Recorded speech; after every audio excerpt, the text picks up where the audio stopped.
kahit anong mga problema o nasa bingit ng kamatayan, we ask God's intervention. Wala pong imposible sa Kanya. Amen. And you know what? Kaya pala, kasi ginamit siya. So nagiging, na siya, servant na Panginoon. And this is the one that I was talking na kailangan din na tulungan. Meron siyang church sa Tarkat. And in Isaiah 65:24, it says, "It shall come to pass that before they call, I will answer." See? You see the difference?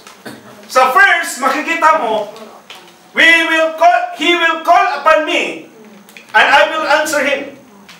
Ano ibig sabihin? Ini-expect ng Panginoon na tatawag ka, at din sasagutin kita. Amen. In the next passage that says about Isaiah 65:24, it says, "It shall come to pass that before they call," bago ka makatawag sa Kanya, alam mo, sasagot na siya. Palakpakan natin, Panginoon. Kasi meron mga pagkakataon, mga kapatid, na bilis pa sa alas 4 ang sagot ng Panginoon. Amen. Meron mga ganun, I think maybe you can relate in one instance or some instances in your life, maybe before, that somehow, miraculously, unexpectedly, surprisingly, God has answered your prayer. Amen. See, it shall come to pass that before they call. Anong ibig sabihin nito? Alam na Panginoon, natatawag ka talaga sa Kanya. Amen. That is the premise. Hindi pwede pala ako, hindi, tatawag kasi sabi dito, mas uunahan ako ng Panginoon. Nakikita naman ng Panginoon ng puso mo. No. So this is what it talks about. So it's like a prayer, you directly address this. And while they are still speaking, I will hear. Habang hindi ka pa tapos ng prayer mo, alam na ng Panginoon. Naririnig na ng Panginoon. Kaya when we pray, you make sure that your prayer is coming from your heart. Amen. Because even before your mouth speaks, He knows what is inside your heart. Amen. Ito yung sinasabi dito. And sometimes we tend to forget that. Sometimes nare-drive tayo because of so many distractions in this world, and we fail to see the importance of prayer in our life. Ito yung kadalasan ma-neglect, ma-ignore natin. Sabi nito ng isang writer, in the article published in Least Attended Church Gathering, which he himself was speaking about, the least attendance pag merong mga church prayer. Sabi niya, "It didn't take me long to realize that prayerlessness is one of the foremost sins and symptoms of an anemic church." And let me rephrase it in my own version. It didn't take me long to realize that prayerlessness is one of the foremost sins and symptoms of an anemic Christian. Amen. Prayerlessness. Sometimes hindi na tayo nagpe-pray. Kaya kapatid, we are reminded, yung prayer sessions dito, ilang oras lang yan. We need to devote time because God is seeing us. We should not come to Him because we are always asking Him. Pwede ba mag-pray tayo? Na kahit hindi pa natin alaman yung hihingi natin, mag-pray tayo. Because nakikita ng Panginoon yung prayer life natin. Kaya sabi nito, nagiging singa because it's a form of disobedience. Kasi hindi ka natatawag sa Kanya, that's a form of pride. Hindi ka na tumawag sa Kanya. Para bang magkaibigan tayo, hindi na kita papansinin. It's just like that. Nakita ko It's pride, and that is sinful. Kaya sabi dito, bumalik naman si Pastor Ben. Hello, Pastor. Bago pa po ako dyan we're just new. August 22, yung pag-start natin, hindi pa natin alam na tatawagin tayo ng Panginoon. Okay, and this is his testimony. Maraming tao dyan sa, because it's Jesus reigns. Okay, now, when was the first prayer ever mentioned in the Bible? It's actually in Genesis 4:26. And as for Seth, you remember Seth, anak ni Adan, na siya yung Seth is actually like a substitute or replacement ni Abel. Okay? So as for Seth, to him also a son was born and his name is Enosh. Alam mo, itong mga biblical names na to in Hebrew, may mga meaning talaga yan. And Enosh stands for frail, mortal man. Ano yung isa ng frail? Fragile. Frail, napaka-hinhi, ano yung Tagalog yan? Baka madaling mabasag. Frail. And sabi dito, then men began to call on the name of the Lord. So it was this time, the very first time in the Bible that talks about prayer. Why? Because this is the first time that man called on the name of the Lord. Amen. Bakit? Ano ba nangyari? Before this passage, mga kapatid, if you have to go back from the start of Adam and Eve, the dialogue was always initiated by God.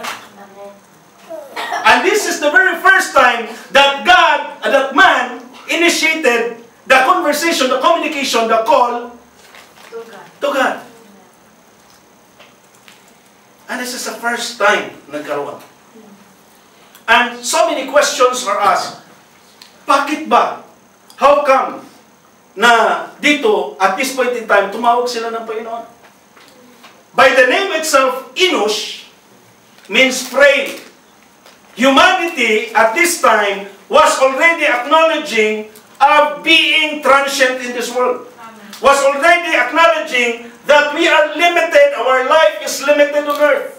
That we cannot do without God. Hindi pwede na wala tayong kapasidad na magiging immortal. All of us are mortal.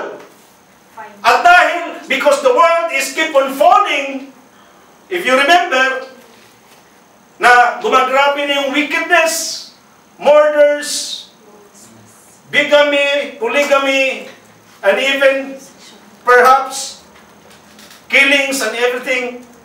And so because of that, itong lineage na to, when Enosh was born, itself, ang pangalan pala niya Frail, was already an indication that man acknowledges sa mga limitations ng tao.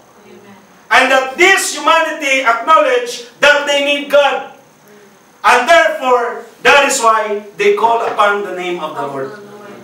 So yun yung reason. Palagpakan natin po. The meaning of call in Hebrew, so as to understand, because call has been used repeatedly in the Old Testament.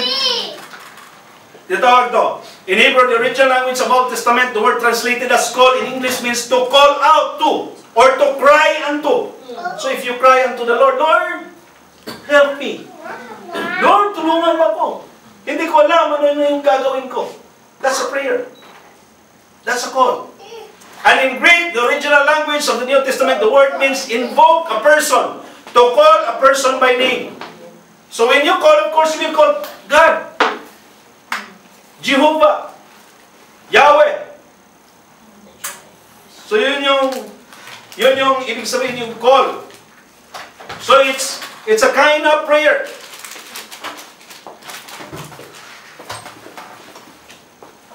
At sabi dito sa fasting na pala tayo. Okay, that was prayer. Now we talk about fasting. In the Old Testament, in Hebrew word, it's called tisum, which means to abstain from food. In the New Testament, ito yung tinatawag na nesteo, a Greek word for fast. Ang ibig sabihin dyan is to abstain from eating. In both Testaments, Old and New, fasting is simply going without food in order to seek God for some special reason. Yun yung fasting. In the Christian concept, ito yung fasting. Kasi mayroong mga misnomer nito, and of course, mayroong worldly version yan, na akala nila yung pag-diet is just also called as fasting. But from the biblical perspective, iba yung fasting natin. Amen. Because our fasting is not only the absence or the abstinence of food, but it is also the purpose of which is to seek God for some special reasons. So sabi dito, Ang fasting daw is essentially giving up food or something else. Bakit something else? Because fasting should not be limited only by the non-eating of food, by the abstention from food, from the abstinence of food. Ang dami po, pwede mako-cover nito. Bakit? Ngayon, sino yung may cellphone? Amen. Tayong lahat may mga cellphone.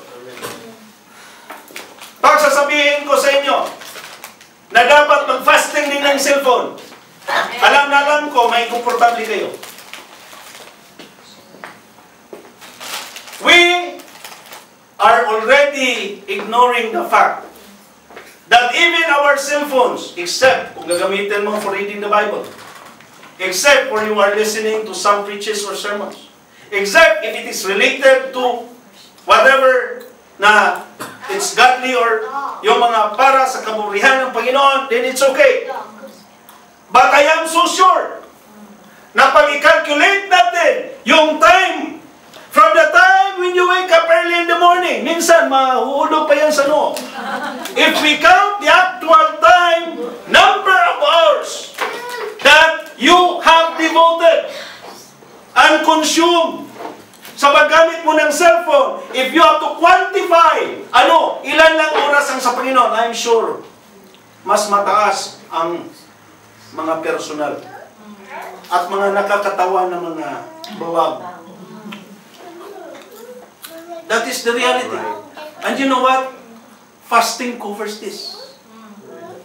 I am praying to God and hoping that the leadership of the church, we would maybe somehow try to have the fasting na to as a congregation. Maybe we will go to somewhere.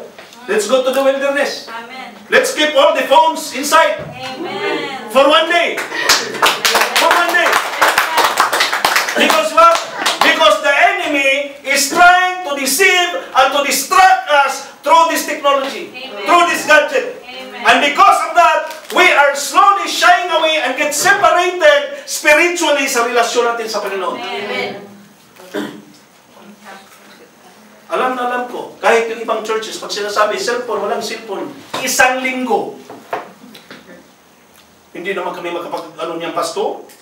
Kasi nandoon na yung bank account, yung mga personal na contact. You see, people existed before without cellphones. Amen. Cellphones nagiging comfort. And when comfort is taken away from you, that becomes a fasting. Nagiging fasting siya. Pag na-create yung discomfort, inconvenience sa tao, automatically, kaya sinabi ko kanina from the start, ito'y napaka-challenging. Why? Kasi kinukuha mo yung convenience at comfort ng tao for the purpose of getting closer to God and getting away from the world. Ito lang naman yung concept, hindi talaga pwede, inaisabay mo yan. It's either you are coming closer to the world and getting away from God, or it's either going closer to God and getting away from the world. Yun lang yung principle dyan. And one of which, yung distractions ng enemy, yun yung nakakaseparate natin at nananalamig na kadalasan sa atin. Hard to say. Sabi dito, fasting is the spiritual discipline of denying ourselves something. Typically food. To feast on the things of God. See?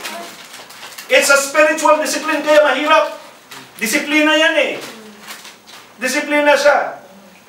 Tulad ngayon, parang, ba't nagugutom na ako ngayon? Parang siguro sa edad. Because before, okay lang magtrabaho ako, walang breakfast sa Jubilali hanggang alas 12, but now, it seems difficult. Mahirap. Alam ko, kayo rin, maghihirap din. And so it says, fasting is a way to demonstrate to God and to ourselves that we are serious about our relationship with Him. Yun. So itong fasting, hindi lang ito maling-wala. Ito'y nagpapakita, ito'y nagde-demonstrate na dapat seryosuhin natin ang ating relasyon sa Panginoon. Because this is a form of obedience. This is a form of humility. Form of humility. Ikaw, pag i-require ka, ayoko niya, napaka-incomfortable kasi hindi mo willing. Kasi hindi mo convenient, comfort. Yun yung kadalasan nangyari. Now, fasting in the last phrase, a powerful way to connect with God. And in the Old Testament, people often fasted in times of deep sorrow and when they wanted to humble themselves before God. So, yung purpose dati ng mga ancient Israelites and those who are in the Bible, in the Old Testament, kadalasan dati, when they used the fasting, they were in deep sorrow. Or when they wanted to humble themselves before God. Ito yung example. Sabi dito, when we fast, this is according to William Bright. William Bright is an American evangelist and founded Campus Crusade for Christ in 1951. He said, when we fast, we turn from the things that daily grab our attention and focus deeply on Him. Ito yung fasting. So nagpo-focus tayo sa Panginoon at yung attention natin sa mga bagay-bagay, ilalayo natin doon. During that time, we come to realize how much food and things of this world are occupying our thoughts, our time, at ano pa? Activities. And finances. See, ma-realize natin na inaaksaya pala natin ang mga bagay, mga time natin sa makamundong bagay na hindi naman nagpapalago sa ating spirituality when we do the fasting. That means fasting will tell you, oy, ito yung gusto sa Diyos. Kasi, the farther you get out from the flesh, the more na mapapalapit ka spiritually sa Panginoon. Kaya yun yung sabi. So, ma-identify mo, oo nga pala, no? Because, when you fast, because later on, okay, i-discuss ko na. But fasting, it's not simply abstention from food. It's not simply abstention from your cell phone. It's not simply abstention from watching Netflix or ano man yung mga movies dyan or ano man yung mga makamundong bagay dyan. You need to do, in conjunction with that, either worshiping, praying, devotion, fellowship, everything about God. Yun yung fasting. Pero nag-fasting, ang definition mo sa fasting is, hindi lang kakain. It's not fasting. Nagda-diet ka. Nagda-diet ka. You have to lose focus from this world.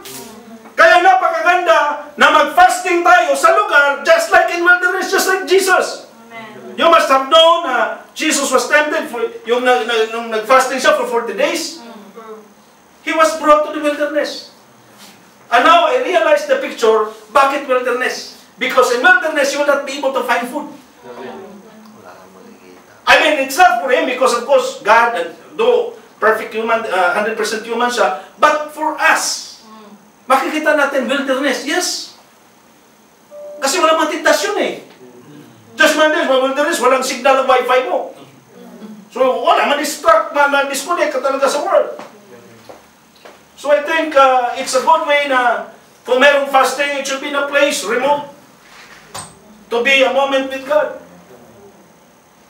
Sabi, we seek control our lives rather than let Him lead us because we tend to control our lives. We do not want God to lead us. Yun yung kadalasang problema. Any coldness in our hearts melts during a fast. See?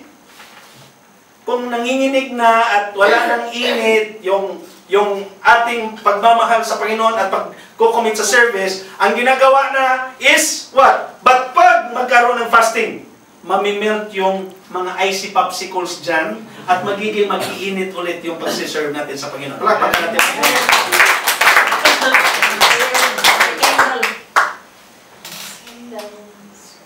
Napakataas po ng sermon talaga dito, but we'll try.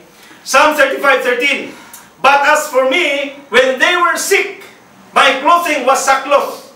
I humbled myself with fasting, and my prayer would return to my own heart. Now, David here, this was actually the time na tinutukoy siya ni Saul. And those friends na meron siya, nagiging kaaway na niya. Dati, pag nagkakasakit siya, he was even, showing his sorrow. I And it is even more painful now na